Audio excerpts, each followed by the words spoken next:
आप लोग तो अभिनय के क्षेत्र में बहुत कन अवार्ड भी मिले हवे हाँ मिले है। और सबसे ज़्यादा माँ के अभिनय में आप बहुत फिट बीट थो। ऐसे का बात है कि डायरेक्टर मन ला आप में माता राम दिखते?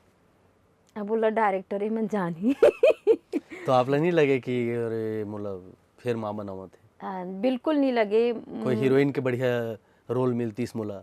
नहीं देखो मैं कलाकार हूँ, मैं मोर रास्ता एकदम खुला है। मैं कई ठन में नेगेटिव भी रोल करे हूँ, कोई मैं बुआ बने हूँ नेगेटिव टाइप के एकदम खतरनाक वाले बुआ। और सतीश सर के फिल्म है ले शुरू हो गए माया के कहानी जेला भी दोबारा रिलीज करत हैं, ओमे में एकदम नेगेटिव चाची बने हूँ।